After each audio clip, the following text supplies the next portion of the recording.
अस्सलाम वालेकुम, आप सबको मेरे चैनल पे एक दफ़ा फिर खुश आमदीद। और आज की इस वीडियो में मैं आपको बिल्कुल आपको ऑल्ट्रेशन बताएंगे हम कि अगर कमीज़ में पाइपिंग लगी हुई हो और कमीज़ बहुत ज़्यादा ढीली हो तो उसकी फ़िटिंग कैसे करते हैं।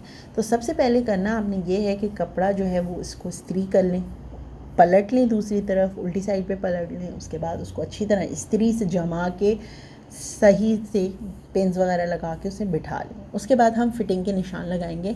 मैं आपको यहाँ दिखाती चलूँ कि फ़िटिंग के निशान में किस तरह से लगा रही हूँ। तो चेस्ट पे जो है वो 11.5 इंचज़ पे निशान लगा रही हूँ। उसके बाद जो शोल्डर की सिलाई है वहाँ से लेकर मैं कमर का निशान लगाऊंगी। कमर का निशान जो है वो मैं 14 इंचज़ के ऊपर लगा रही हूँ। आप समझ गए होंगे कि ये एक्स्ट्रा लार्ज और लार्ज साइज़ की फ़िटिंग हो रही है। अच्छा, इसके बाद जो है हम निशान लगाएंगे कमर की फ़िटिंग जो 10.5 इंचज़ है, और उसके बाद इसको चेस्ट के निशान से इस तरह से मिला देंगे। अच्छा, अब कमर के निशान से मैं 9 इंचज़ के ऊपर निशान लगा रही हूँ, जो कि स्टैंडर्ड से ज़्यादा है, क्योंकि मैं जो कमीज़ है मुझे साइड चाक जो हैं वो ऊंचे पसंद नहीं है। मुझे अच्छा नहीं लगता कि साइड में से हाथ वगैरह ऊपर कर रहे हैं तो इसके नज़र आए अनकम्फर्टेबल हो, बार बार कमीज़ को नीचे करते रहना पड़ता है, तो इस वजह से मुझे बहुत अनकम्फर्टेबल रहता है। तो इसलिए मैं जो निशान है हिप्स की फ़िटिंग का वो मैं 9 इंचज़ के ऊपर लगाऊंगी, लेकिन स्टैंडर्ड जो हमारी फ़िटिंग का निशान लगता है वो 7 इंच 7.5 इंचज़ के ऊपर लगता है। तो अब यह आपके ऊपर मुनहसर करता है आपको कितना लेना है। इसके बाद मैं हिप्स की फ़िटिंग का निशान लगा रही हूँ जो है 12 इंचज़ के ऊपर। उसके बाद सारी लाइंस को मैं इस तरह से कनेक्ट कर दिया आपस में। अब दामन का निशान लगा रही हूँ। कुछ लोग ए लाइन पहनना पसंद करते हैं, लेकिन मैं स्ट्रेट जो है वो दामन रखूँगी, 12 इंच का ही दामन भी रखूँगी। इस तरह से मैं 12 इंच पे निशान लगा लूँगी और अब इसको कनेक्ट कर देंगे हम हिप के निशान के साथ। इसी तरह स्लीव्स का भी हमने निशान लगाना है, स्लीव्स की फ़िटिंग भी, क्योंकि ज़ाहिर सी बात है जब कमीज़ बड़ी सिली हुई हो तो स्लीव्स की फ़िटिंग का निशान भी ज़्यादा ही होता है। अब 5.5 इंचज़ के ऊपर निशान लगा रही हूँ। इसके बाद इस निशान को चेस्ट वाला जो हमने निशान लगाया उससे मिला दूँगी। एक बात का ख्याल रखना है आपने कि कपड़ा बिल्कुल आपका सीधा होना चाहिए, कहीं से बल नहीं पड़ रहे हों, कहीं से मुड़ नहीं रहा हो कपड़ा। अभी सारे निशान हमारे लग चुके हैं। अब इसके बाद ये तो हमारे फ़िटिंग के निशान हैं। इसके बाद आपने करना इस तरह से है कि आपने पिन्स लगानी है और दूसरी तरफ जो है वो निशान को ट्रांसफ़र कर लेना है, तो आपके निशान सेम दूसरी तरफ भी आ जाएगा। कटिंग करने से पहले, क्योंकि मेरे फ़िटिंग का निशान मैंने लगा लिया और मुझे पता चल गया कि कितना मुझे कपड़ा जो है वो खोलना है या कितना कपड़ा मेरा एक्स्ट्रा है, तो सबसे पहले मैं पाइपिंग खोल लूँगी चाक्स के पास से और थोड़ी सी दामन से। लंबाई में मुझे कुछ नहीं बढ़ाना, तो इसलिए दामन की मैं जो पाइपिंग है वो नहीं खोल रही हूँ, सिर्फ चाक्स की खोल रही हूँ। उसके बाद 1-1 इंच जो मेरी फ़िटिंग का निशान है उससे 1-1 इंच बढ़ा के मैंने निशान लिया है और यही इसी निशान के ऊपर मैं कटिंग करूँगी। ठीक है, ये हमारा कटिंग का निशान है। अगर आप कपड़ा ज़्यादा रखना चाहें तो वो आपकी मर्ज़ी है। मैं 1 इंच एक्स्ट्रा ले रही हूँ यहाँ पे। और एक बात का ख्याल और रखें कि जो चाक्स हैं वहाँ पे आपने आधा इंच कपड़ा ज़्यादा लेना है, इससे ज़्यादा नहीं लेना, क्योंकि वहाँ पे हम पाइपिंग लगाएंगे, मोड़ेंगे तो नहीं हम। सो पाइपिंग के लिए जो है वो 1 इंच ज़्यादा हो जाएगा कपड़ा। इसके बाद कपड़े को सीधा करते जाएं और पूरी हम कटिंग कर लेंगे।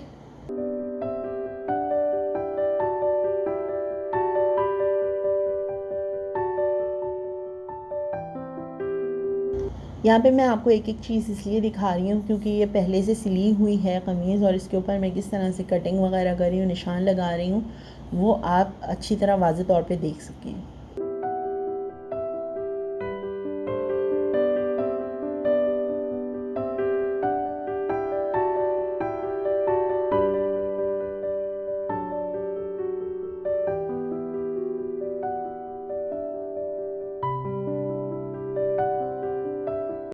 अब मैं दामन जो जितने मुझे चाक्स खुले रखने हैं वहाँ पे मैं निशान लगा लूँगी जहाँ तक मुझे चाक्स रखने हैं। इसके बाद फ़िटिंग की हम सिलाई लगा लेंगे और उसके बाद मैं आपको पाइपिंग लगाना दिखाती हूँ। सबसे पहले मैं फ़िटिंग की निशान सिलाई कर लेती हूँ।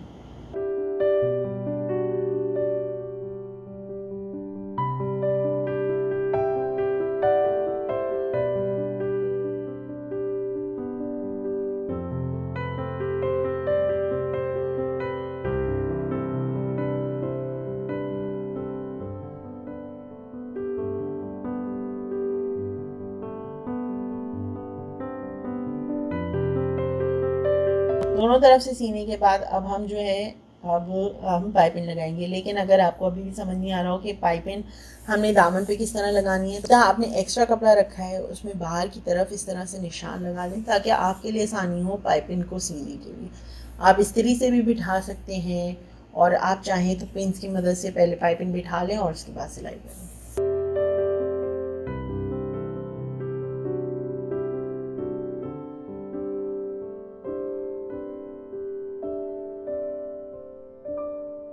अब यहाँ पे आप एक चीज़ देख लें, मैं दामन से कनेक्ट करती हुई सिलाई करूँगी और मैंने एक छोटा सा कट का निशान लगाया हुआ है जहाँ से मुझे मोड़ना है।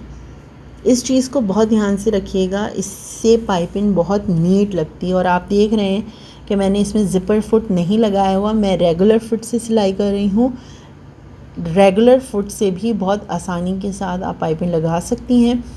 अब आप ये देख लें कि मैंने बिल्कुल कॉर्नर से जहाँ मैंने कट लगाया था बिल्कुल इसे राउंड में मोड़ लिया है। कोई मैंने वहाँ पे बल नहीं दिया या पाइपिंग को एक दूसरे के ऊपर रख के नहीं सिया, बिल्कुल मैंने राउंड में इसे मोड़ लिया है। इसकी वजह क्या है वो मैं आपको जब हम पलटेंगे ना दूसरी तरफ पाइपिंग को तब दिखाऊंगी मैं। अब जितनी आपने जो है वो सीनी है वहाँ तक आप इसको सी लीजिए और एक्स्ट्रा कपड़ा जो है वो पाइपिंग का मैं कटिंग कर दूँगी।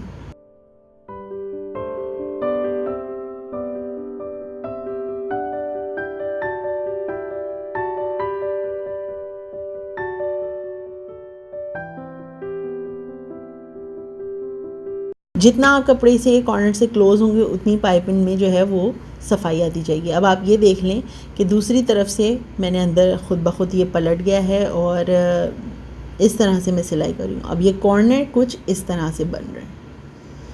वो गोल जो हम सीते हुए लेकर आए थे उसका मकसद यही था कि हमारे कॉर्नर्स जो हैं वो बहुत अच्छे से बन जाएं। पिंस लगा लें, आप आयरन की मदद से बिठा लें तो ये मसला नहीं होगा, इसको पकड़ने का कपड़ा स्लिप नहीं होगा बार बार। अब इस तरह से मैं कॉर्नर पे लाई हूँ और इस तरह जो इसका तिकोन सा बन गया था वहाँ पे मैंने इसको इस तरह से सिलाई की और उसके बाद वापस में सिलाई करके और फिर स्ट्रेट सिलाई कर दूँगी पूरी। अगर आपके जो है वो चाक में कपड़ा एक्स्ट्रा है तो उसको कटिंग कर लीजिए, उससे जो है वो नीटनेस और आ जाएगी, कपड़े के धागे वगैरह नहीं निकलेंगे अगर बाहर की तरफ हुई तो।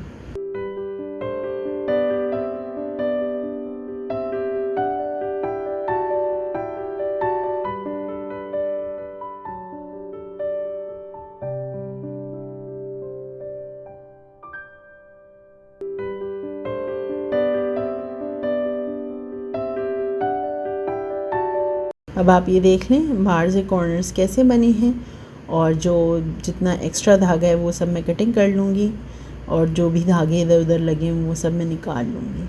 और ये फ़िटिंग हमारी बिल्कुल तैयार है और पहनने के बाद ये बिल्कुल ज़्यादा देख लें कि एक्स्ट्रा कहीं से इधर उधर नहीं हो रहा।